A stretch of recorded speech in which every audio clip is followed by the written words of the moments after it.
50 states and across the World Wide Web. My name is Norm Jones, one of the partners here at Cup of Code, located at Cup of Code World Headquarters in Northumberland, Pennsylvania. And we have an exciting program today. We have Andrew Bukowski with us today. He's the Chief Radical Officer at Gilson Snow, which is a super fun brand here in central Pennsylvania. And I'm really looking forward to hearing about the journey that you've had with Gilson. But before we dive into that, we want to remind people about what BBB is. It's Business, Bytes, and Brews. And it is the last Wednesday of every month. It's an opportunity for entrepreneurs, for established businesses, for city managers, for agencies and nonprofits, and people to come and learn, ask questions in a safe place, be curious, not judgmental, to steal a line from Ted Lasso, but to be able to just really have a safe place to talk about growing our businesses and learning from experts. We are, of course, sponsored by some awesome people. I see a hat. I'll get to that in a moment. Business, Bytes, and Brews is co-sponsored by the Bucknell University Small Business Development Center, by Tamkis Art and Design, by Ivy Coffee, and by WNS Distributors. We're lucky that we have Stephen here with us, director of the Bucknell SBDC. So I will pass the microphone off to you if you want to chat a little bit about that. Hey, thank you very much, Norm. And one thing I want to welcome everyone back to Business, Bytes, and Brews. And I guess we can go two levels depending on what the tone, what the vibe is. We can say, hi, I'm Steve Stumbers. I direct Bucknell University's Small Business Development Center. Really want to make sure that you are able to connect with resources here at Cup of Code and at Bucknell University. Or we can go with the tone of, brr, it's cold out there, but get inside and get warm at Business, Bytes, and Brews. It's back, baby. So brush that snow off your coats, bang that ice off your boots, get your bottoms in the seats. All right, Alicia, who has done a lot of copy for air, and Norm, who brings copy also on television in a previous life, probably are looking at me like, has Steve lost his mind in 2026?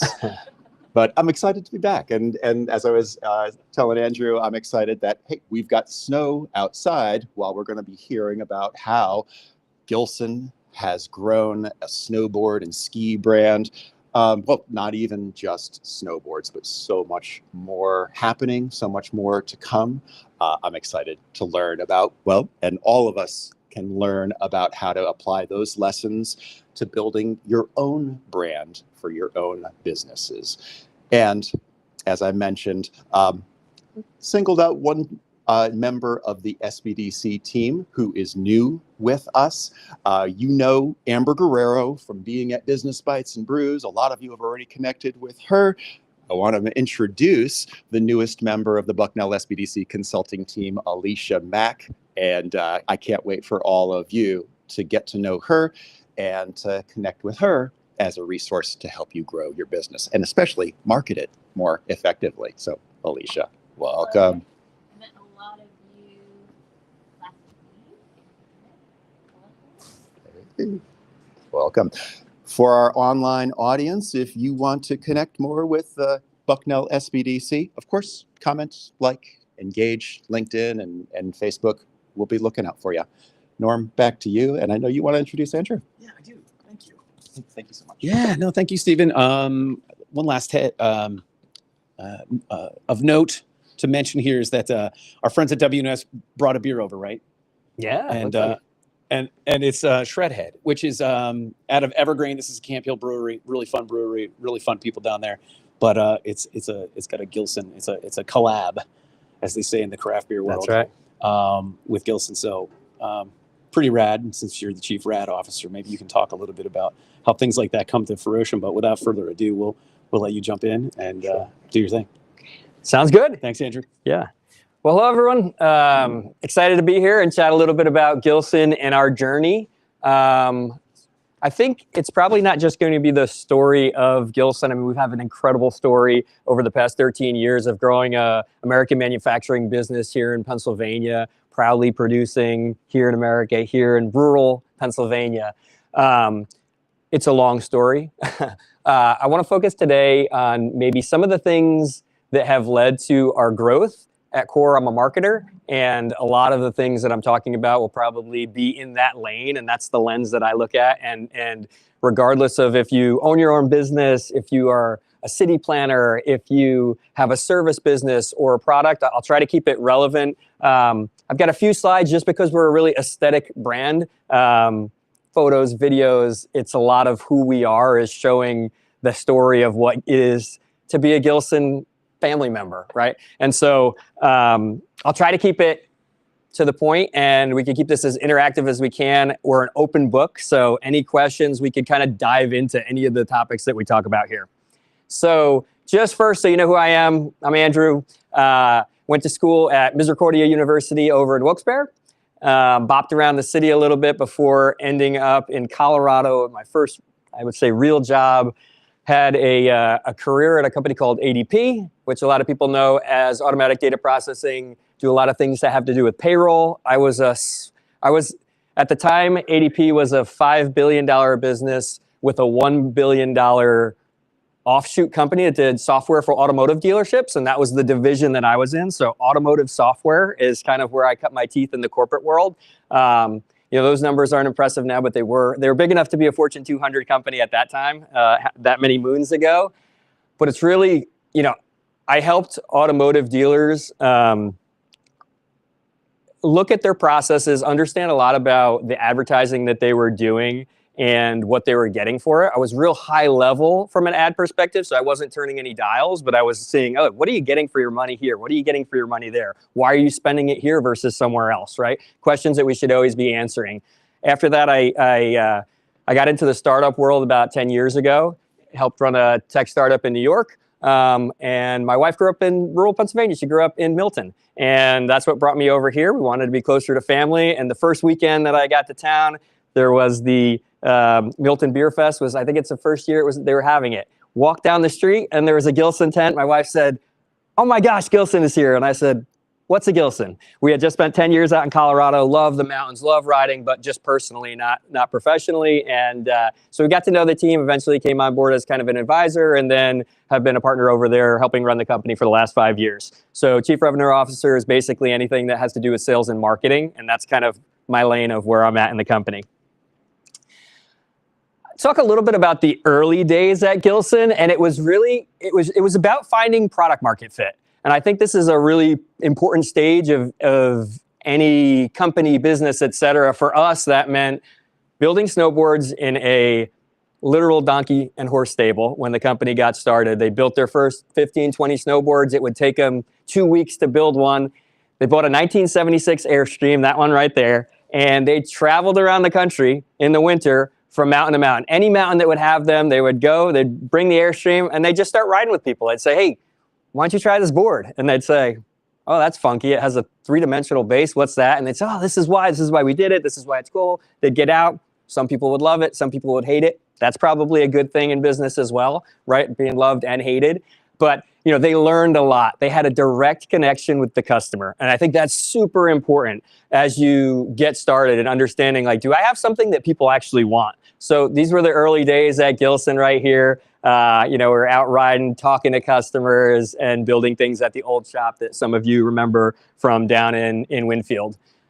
You know, what is product market fit? I think there's a lot of different ways to characterize it. For me, it's you know, are customers willing to pay for something that you have?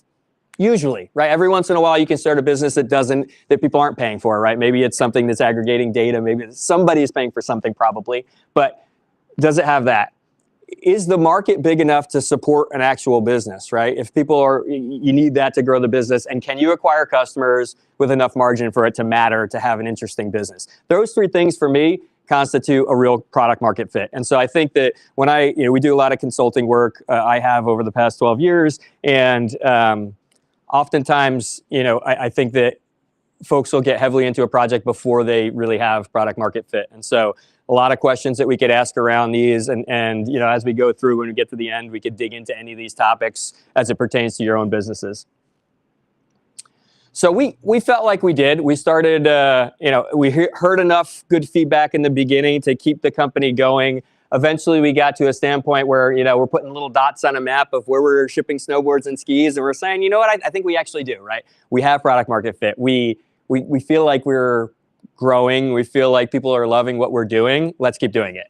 And so, acquiring customers is probably one of the biggest things that I talk to business owners about and it's one of the biggest questions you get. How do I get more people in my door? How do I get more people want my services? How do I get more people to visit my town? All of these things, right? It's acquiring customers. So the things that you need to know, right? You need to know about who is that customer, who's your ideal customer, and what channel you're going to use to get there. And that's constantly changing, whether you're looking at the last 100 years and you're going from newspaper to radio to TV to digital to the mix of everything and all the new things that are yet to come.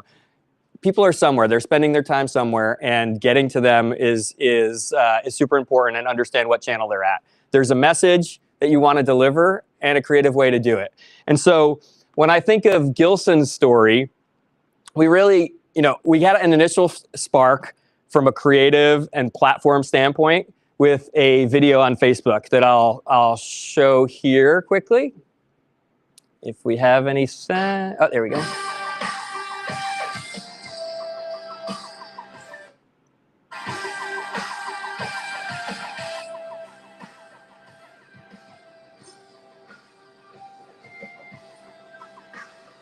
So this was different. It was different than what was out there in the market right now. It was showing a different kind of riding.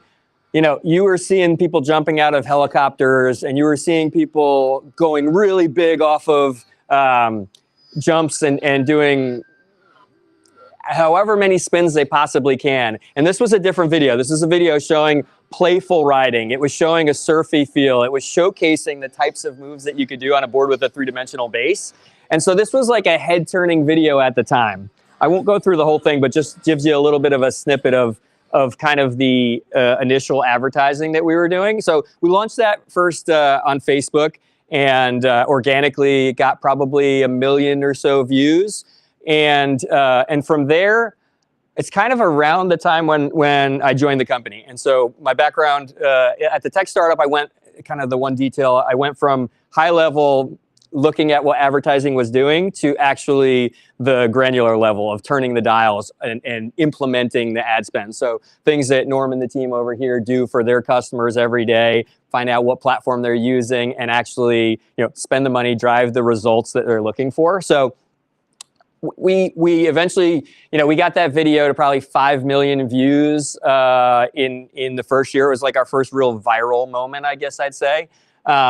And when I look at the channel history for Gilson of what's worked for us, this is kind of what the mix has been.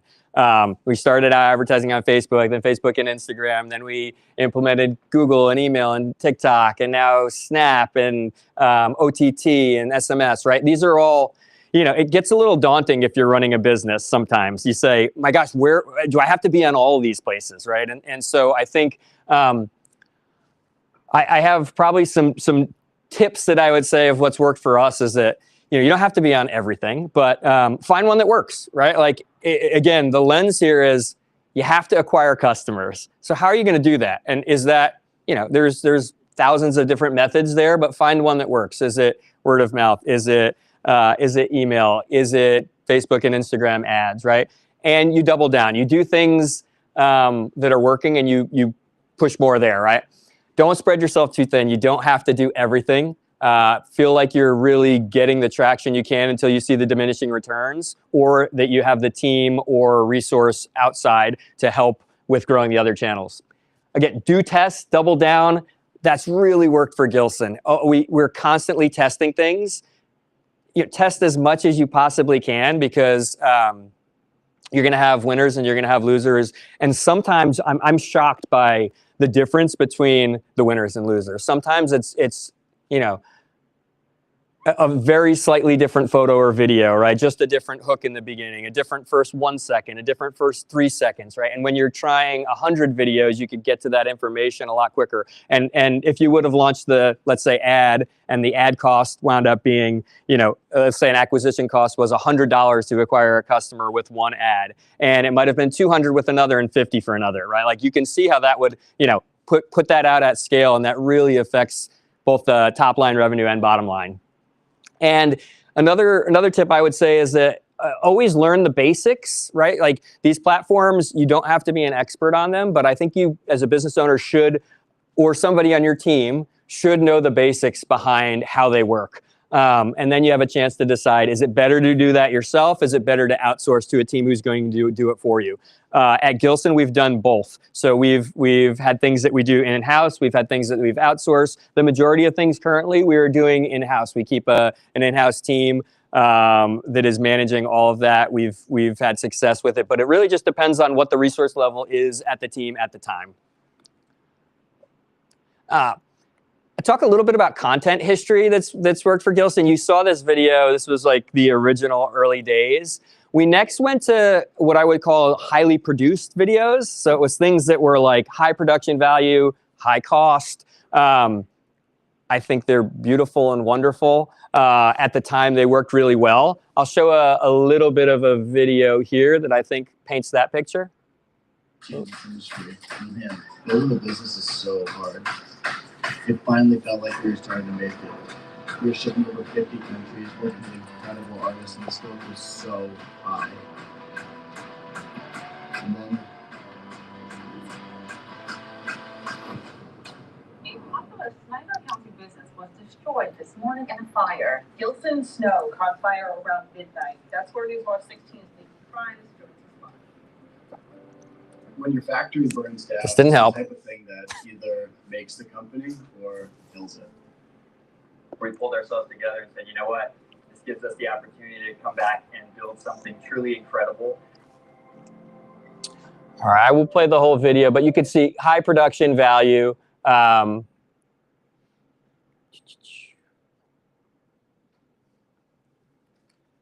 production value is in the middle there. Next up, Like the street arts here are designated as artists. raw content was kind of the next direction that we went. What that means. So basically, because we build here in our own factory in America, we like to make sure that every single board we build has a home. So we're not building up like crazy levels of Authentic, shot on a cell phone, $0 of production value. Crazy, right? Like that last video, $15,000. This video, $0. But telling a really down-to-earth story, feeling like we're letting folks in on what's happening. I'll pause this for a second just to finish that thought. Feeling folks we're letting them into the company, right? Like they're part of this journey the whole way through, and you know, that transition of highly produced content to now really authentic and raw content, we've seen that play out considerably in terms of how the advertising is working. Now we're onto the stage. This is probably some of the best advertising that we're doing right now. User-generated content. You hear about it all over. It's kind of a mix of the last two, right? It's people that know how to create content, but it's not crazy produced. This is shot on a cell phone as well. So again, I'll pause. You know, these are some of the creators that we've worked with. We now work with, we have 16 pro writers on our team, call it 150 creators out there that call it loose brand ambassadors. And for them, it's basically a flywheel of content that we're getting, right? It's people that are engaging with our products, writing them, they're having a great time. They're living the life that I wish I was living, and that we all are watching on our Instagrams and saying, or TikToks or Snaps or wherever we're at, and are saying, man, I wish that was me. Or, man, he's just like me. She's just like me. They collectively embody the things that I feel about snow sports, right? And that's kind of the story that we're trying to tell. We've noticed that telling our story through the lens of these other people, whether it's creators, our own customers, et cetera, is just a really powerful thing. And it's something that everyone here could do, right? It's not a difficult thing to get someone to shoot a video on a cell phone, right? And with the ways that we can test things, there's no reason that we shouldn't be. If we're looking to acquire customers, right? Have some of your own customers shoot a testimonial. Things like that work really, really well. We have really over the last 7 years pioneered a model in snow sports for partnerships and collaborations. I'll take a real quick step back in saying that you know, we have a manufacturing facility just down the road where we build snowboards and skis. It's a rapid build manufacturing facility. So that means it's like our core model is someone buys something on the website, it doesn't exist, we build it and send it to them. So we don't have massive inventory lying around. We're not going to a back shelf.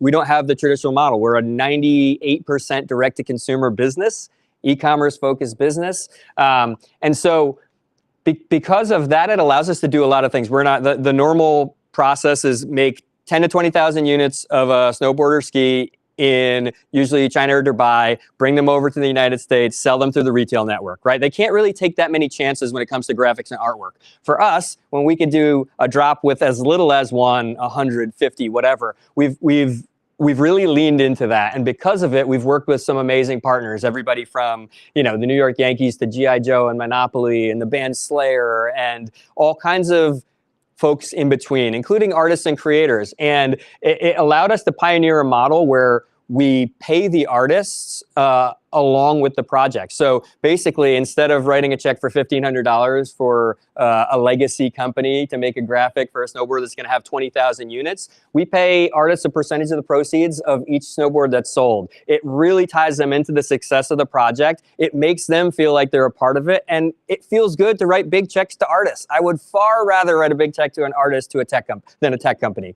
right? And offsetting that has been really a game changer in what we're doing. Leaning into the fact that we have a manufacturing facility that can do this. What can we do different than the big players can, right? If we're running the same playbook as our competitors, we just know we're going to lose, right? We're smaller. We don't have the resource. We don't have the money. We're going to lose. So we need to do things different, and we need to lean into the things that we can do that they can't. Keep the community involved is something that I feel really strongly in. It's something that we've done since the beginning, whether it was talking to people in the Airstream or, more recently, it's kind of just connecting with everybody, our customers, and saying, hey, we're launching a product. Like, I want to hear, what do you think of this? Oh, no, you don't like that. Okay, let's not. Or what are the colors on this? What do you want to see? You want to see any of these? Do you not? Do you have any other ideas, right? And being able to react to that. If you're always running a business by listening to your customers, again, whether that's constituents, whether it's the people coming in your doors, whether it's the folks visiting your towns, they're all, right, they keep them in mind when you're growing the business. So I'll just recap what's really worked for us, right? It starts with having a great product. It's really caring about the customers, testing things and doubling down on what works. It's cultivating a community, doing really cool partnerships. We brought up Evergreen and Shredhead, right? That's an example of a partnership. Are there cool folks around that you want to do business with? Well, then find a way to do business with them, right? Like, we're not a beer company, but our customers drink beer. We drink beer. There's a good mix. If the circles overlap, you could find a way to work together, and I think that's really been game changing for us as well. I'd say invest in the content and creating a flywheel for more content that's currently working, right? That's different than, I think that last part is one that sometimes people forget. They're stuck on a specific kind of content, and they're like, all right, I've got to do this. And then they find out, well, this isn't really working. And that's always going to be changing. And if you're stuck in only creating one type of content and not testing, you're not going to know what's currently working. So just keep testing, and the things that are working, double down on, and create a system for getting more of that, whether you're paying for it, whether it's coming from other people, whether it's free, etc. Nick and I talk a lot about this. We bring this up anytime we have a tough decision, just to act like people could see every move that you make. I always think, like, if you could look at Gilson through everything was glass, I think we would win the majority of the time. The decisions that we make, we think about the people that are being impacted by those decisions. We always try to make the right decisions for our customers. And I think in today's society, Gen Z, I think it's just become more transparent. Being transparent with your customers used to be something that, like, a company could do now and get bonus points. And now it's just, a company needs, there is no other way to do business in today's world. And, people talk about branding and saying some things. I think, like, the most recent comment I heard that, a brand used to be who you said that you were. And now a brand is who your customers and the outside world says that you are. And I think that's very true. And the last thing I'd say that's really worked for us is to make sure that you lean into the things that only you can do best and that set you apart. And I talked about a couple of examples of those. If you're running the same playbook as your competitors, chances are it's they're already there. You're not going to win. So I know that was kind of a spew of information, but that's kind of my view on the things that have really driven the growth of this company. I put some topics up there that I think are interesting to talk about as business owners and leaders, and I'd like to open up and keep this more interactive. Like I said, we're an absolute open book at Gilson, so anything you want to dive into more deeply on, those topics or otherwise, please do. Yeah, Norm. I got a question. Yeah, shoot. So I love that chronology of where you started on the socials. Like, Facebook, that was a great slide for me. It just showed your growth. Do you worry, or did you worry in the beginning about what the content looked like, or was it just important to get it out there? Oh my goodness. In the beginning, we worried so much. Every time we posted, it had to be perfect, right? Like everything was curated. We'd have a meeting about posting something, and it'd be like, all right, we're going to do it, right? And you post it, and you get whatever results that you do.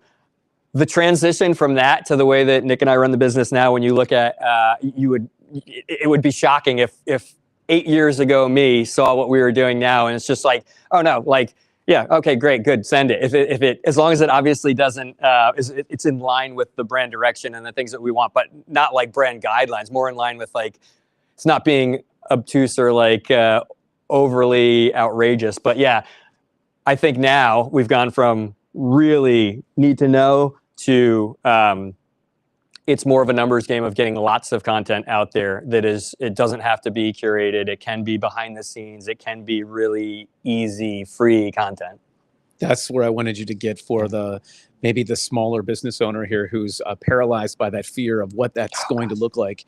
I was that way when I got together, a couple of years ago with Tim and Nick and the guys, and I really worried and, analyzed everything that we were doing. And then I realized that just needed to get the content out there. So is that kind of if there's somebody in here who's wondering right now about like, how do I create content? What do I do? What would you tell them? I would tell them if you're doing nothing, you're doing the worst thing that you can do, right? Like, so you already have the bar, you've got the worst already taken care of. So anything you do is going to be better than that, right? So I think that, it is daunting. I am not a content person, right? Like I'm 42 years old and, have never been huge on social media. I need to understand it, and I am a very good marketer when it comes to technically using it. I'm not a creator by any means. So I understand that it is daunting to get in front of a camera. I think you just do it, and then you do it a little bit more. And now I make videos. I make videos for Gilson.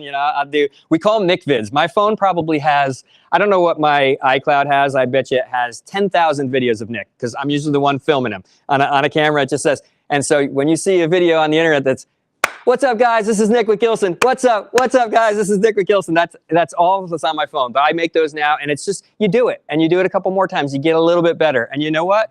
Your bad ones got 100 views and maybe one customer or no customers. And then you do it more and you say, man, I reached 1,000 people this week that I wouldn't have reached. I reached 10,000 people. Or in our case now, we're reaching 5 million people a week. And we're saying, it's because you're doing it, because you got in the practice of not feeling like it has to be perfect. You got to start somewhere. So just do it. I'm happy to answer any questions that people have also about getting started. But yeah, just do it. You can't. It's if you're doing nothing, you're doing the worst thing already. Yeah, great point. Thank you for saying that. Yeah. So you're talking about how marketing changes. What worked 8 years ago is not the same thing that works today. Mm. And I think it can be frustrating. The algorithm's always changing and there's new platforms popping up and it's this constantly moving target. So where do you all look for what is current and what's next, right? Because some of it you're coming up with on your own and you're finding something that works. But for folks who are here, like, how do they know? Should it be a candid video? Should it be an infographic? Probably not anymore. Yeah. Where do you guys look for that inspiration to kind of like try to look in the magic ball and say what's coming up next? Yeah, it's a great question. So I think it's a different answer depending on what the business is, right? Like at Gilson, we have roughly 30 employees. I sit on top of the marketing organization. It is absolutely my job to understand what's going on in the world of marketing, what's going on in the world of people consuming content and wherever they're at. So I spend a considerable amount of my time learning, right? You're learning about what's happening, what's working, and whether you're doing that by digesting information, whether that's actively searching, watching videos, using the tools that we have, using AI, all these different things to stay abreast of what's happening, right? That is my job. There's lots of other ways to do it. I think that one technique that people don't use enough is a peer group. I am the biggest proponent of starting peer groups. If you don't have one, start it yourself, right? Think at what's your business? There's people doing the exact same thing somewhere else. Reach out to them on LinkedIn and say, hey, I do this in this town. I'm starting a little group with 5 other people who are doing things that are similar. Would you like to be in it? And would you like to kick around ideas together? We're not competitive. We're just going to learn together. It's a great way to bridge that gap, and you find out what's working well for somebody versus somebody else. And so to recap that, that's my job. If you are a team of 1, right, that's a little bit more daunting. I would say, you can do a little bit of research and call it a newsletter. There's no shortage of numbers of them that give tips about like what's working and what's not. I think that there's, I'd be happy to send someone the way of a good newsletter that just keeps people abreast of the big topics that are going on, just to have an understanding. Does that answer the question, Amber? Yeah. Yeah. Okay. Yeah. Yeah. I do love the peer group. Questions? Hi. I was wondering, I mostly do Facebook because of what I do, and that's Singagram. So I have been using Meta Ad Manager, but I really don't think I understand it that much. How important is it to use that and move forward, or should I be doing something different? Good question. Okay, let's see. I think to get decent in Ads Manager is not very difficult. I think it just takes, if you have the right plan of the things that you need to digest to understand, it's a relatively straightforward platform. It's always changing, and if you're spending lots of money, you should have somebody that's in there pretty much daily to understand, right? Like it changes definitely weekly, sometimes daily, with the things that are going on. So if you're spending, there's at times where Gilson was spending, $50,000 in a day on that. And so, you really want to know what's going on. If you're spending $25 or $50 a day, I think that anybody could do it, right? So I'll say that to start. There is a level that you get to that working with an agency is something that's just like, where are you going to spend your time? Is it like learning this platform? And that's a relatively simple platform to learn. I think that for a lot of business owners, that's one that I would suggest. It still has a lot of value, right? Like we were heavily marketing on Facebook and Instagram in the good old days, right? When you'll hear terms like ROAS, return on ad spend, right? Like when those numbers were astronomical, when you'd spend $1 to make $30, right? And we're past those days, right? Like that's the edge of technology, as Facebook and Instagram have said, we need to make a lot of money. Guess what? We're going to make $1 trillion, and we're going to do it because we're going to have this amazing ad platform that works like crazy. And it still works like crazy, but it's gotten more expensive, right? They've gotten to the point where they know how much they can get out of every customer, and their job is to make the most money that they can. It's still a great channel. Of the core 3 channels that we're spending significant money on at Gilson right now are Meta, Google, and Snapchat. And Meta is the least, it has the lowest ROAS, but it's the most scalable. We can get to an infinite number of customers for us if we want. So I think I might have answered the question somewhere in the mix, but I will say this, looping back, should you be using that channel? I think that's a great channel, and I think that there's probably lots of people that could help you get up to steam quickly, or reach out to me. I could give you a couple links to some things that would be really helpful to watch these 2 videos, and you get a good understanding. And then, like I said, a peer group would be great to have, or even just talk about it with other business owners that are doing it to see, hey, is this good results, right? Because I think some of the apprehension is like understanding, is this good, right? Like is it, and I'm a part of a larger e-commerce group that is part of my peer groups, right? Has businesses that are doing, $1 billion a year and $1 million a year and everywhere in between. And so it's good to have conversations with all of the folks running those businesses, because you understand you want to learn from the people that are the next step up, and you want to help coach the people that are one step below you to get to the same levels. And when you're all talking about it and sharing numbers, I have no problem sharing numbers. I think it's healthy for people to understand, because you see, okay, that's good, or that's not good, or what I'm doing is working or not. But so I would say just ask questions, reach out to people who are doing it and take the help. Yeah. Hey, you. Sorry, I'm really Yeah. bad at asking questions. No problem. So, I guess to start, Yeah.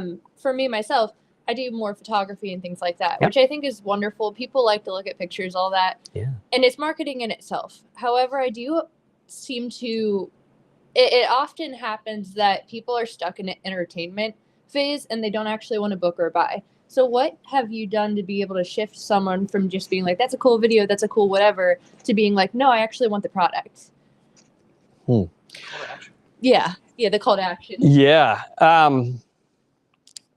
Okay. I'll answer it for Gilson first, which is, I think that, there's plenty of rules of marketing that people talk about like the number of touch points that you have to have. I always think of it as kind of like, all right, maybe the number is 15, let's call it, right? And every time somebody sees what you do, it counts as some number. Maybe it's 1, right? You're scrolling through the Facebook feed and you see a Gilson video that's kind of cool. You're like, oh, I saw Gilson. Maybe I didn't even notice it, but I saw it. Second time around, I see a creator that I follow because I'm a snowboarder, and I'm like, oh, he's riding a Gilson. I think I just saw that. That's 2.5, right? Now I'm up to, that's 1.5, so I'm up to 2.5. And then a buddy on the mountain is like, oh man, I was seeing this all around. It's pretty cool. Oh, that was worth 3 points. So an ad, a billboard, all these things add up, right? So that is a truth, right, in marketing that you have to, right? It's baked into our psyches from when we were, however many years ago, that you see something and you see it and you start to really see it. And so there's a number that is there, right? And I think that it has to be, you have to be painting the picture of something that somebody wants. And I think at Gilson, like how we do that is through our storytelling. It's through showing aspirationally what someone wants to be doing. It's currently connecting with people that they know that are known quantities like creators and even in-house personalities, right? People see Nick, they've been seeing him talk to them, they've been seeing him get behind the factory. People are learning about our business, and then eventually they're saying, you know what, I'm going to buy my next snowboard. And maybe it's 3 years from now. We get plenty of that where I was like, I've been watching you guys for 3 years. I'm going to buy a snowboard this year. Or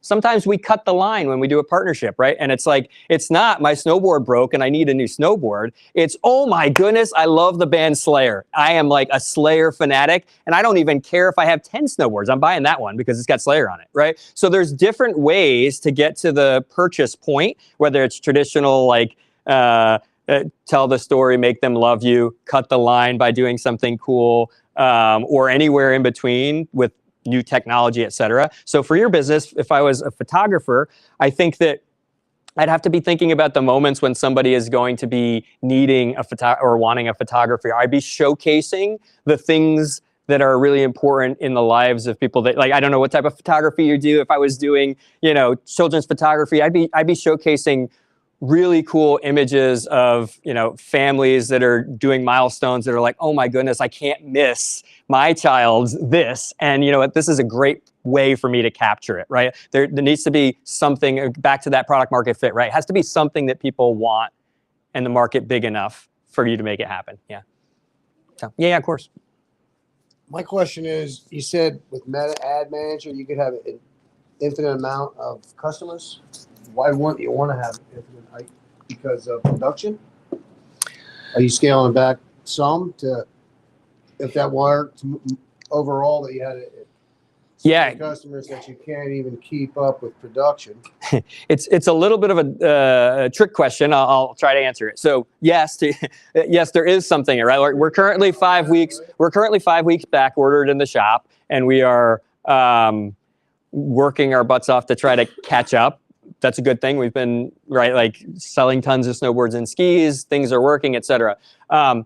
There are diminishing returns on platforms, right? So like when I say infinite, I'm being that's hyperbole. It's not infinite, right? The number is however many people are on the platforms, but for our sense, it is infinite, right? There's, let's say, call it 380 million people in the U.S. And if 20% of them snowboarded, like probably 10% of them, so call it 38 million potentials. When you mix in skiing, more than that, right? So that's a lot of people. It's more than like we could build for right now. So like, to me, it's kind of infinite. But as you spend more money, you often in the platform, you'll see times when it just gets the per result cost gets higher, right? And like my goal is always to spend as much money as I can while keeping the cost of acquiring that customer in an allowable zone, right? So for Gilson, if I was taking rough numbers and saying, hey, I want like all in costs of advertising to be 15% or less of my sales, right? Like, so take that number. So if you took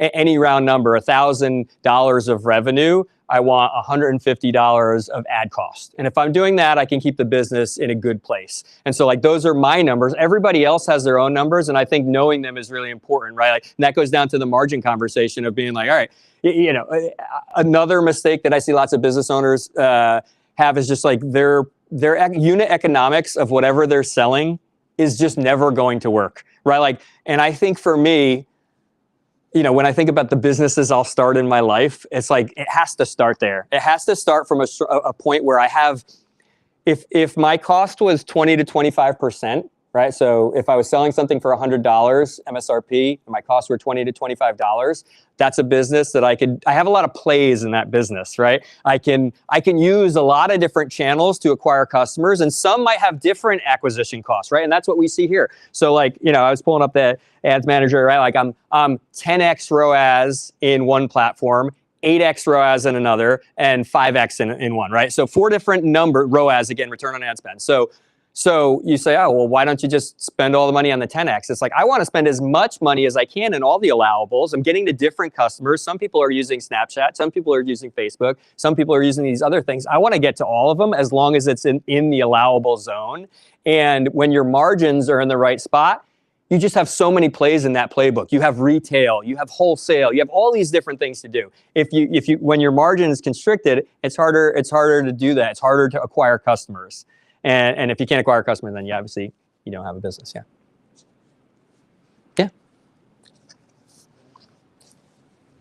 Yeah. So you kind of talked about 3 avenues of branding: digital marketing, partnerships and collabs, and community.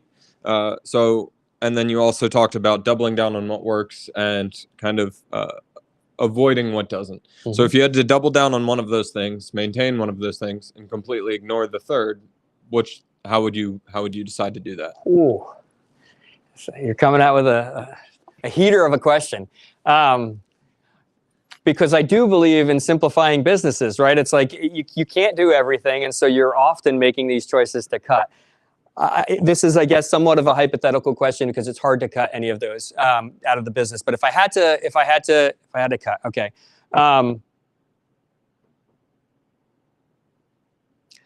I would like to envision a world where I could cut digital marketing completely out of my budget. I see it. I see it. I can't touch it yet, right? Like, it's such a crutch to fall back on because you can always get customers. And like, if you're a good digital marketer, you can always get customers. It's just how much is it going to cost, right? And so for businesses, oftentimes founders are product focused or brand focused, but they maybe don't have that person that can just turn a dial and just be like, listen, you need customers. I can get you customers, right? Like, it's going to cost different depending on all the cool things that agencies and creators and creative get to, how that all goes into the mix. But okay, I can see a world where it's all just organic. We're doing so many cool things with the partners and the community together that we don't need to pay because the content's so cool and it hits so close to home and it's so authentic that people are going to consume it. And the social media platforms are changing, right? And over the last 2 years, they've changed that way. The TikTokification of Instagram is a very good example of that, right? Like, TikTok became real popular because of the For You page, right? Like, For You is basically changing from, hey, you need to have a channel that has all of these subscribers for you to be heard. TikTok came and said, you know what? Create cool content. I don't care how many followers you have. If the content's cool, we're going to keep showing it to more and more and more people, bigger buckets. And people that had no followers were getting 10 million views on stuff, and brands that had no brand were doing $1 million a day in product because they had a video that was blowing up on TikTok, right? Like, these are things that are happening in the world. And so like, that changed the model of, if the content hits, if the content is in line with what's working, boom. And Instagram has changed to be more in that line as well, right? It's not the same. Hey, I had 20,000 followers. I'm going to see this many people. No, like people with no followers are still. So those are the two, and I cut it down the middle and give it a. If I had to answer it, I'd say the community first. It's always the community, and I'd keep doing the partnerships. Yeah. I have a question. Yeah. Are you willing to talk about a giant mistake that you made earlier on, where you just didn't know? Maybe you were ignorant to something, or you weren't aware of something, or not experienced enough, that you would pass on to someone who's new in business, maybe in the first couple of years of business, and they're kind of scared, and maybe about a leap they should take, or maybe it's just not being afraid of making a mistake at all. I don't think it's a cop-out answer. It's a little broad answer, but there is lots of examples of it. I think that the majority of the big stumbles that we've had as a company are tied to trying to do more than we can. So whether that means adding a channel that we didn't have time to really understand and give it a full-fledged effort, whether it's bringing on a partnership that really wasn't as good of a fit as we were hoping it was going to be. It almost always came down to the fact that I like to say yes. I'm a yeser. I like to do cool things with people, and so I try to do as much of it as we can. But I think that the bigger stumbles come from saying, "Oh yeah, I can do that," and then didn't have the time, effort, resource, energy to do a great job on it. And so learning to say no to the things that aren't core, again, like being really concise in the business, and you don't have to do everything. And sometimes you're doing a disservice if you try to do more than you can. And just be realistic with yourselves on what you can handle. Nice. Great tips. Any last questions here before we wrap up? Outstanding. Well, Andrew, thank you. Yeah. Would everyone like to clap? Yeah. Rock on.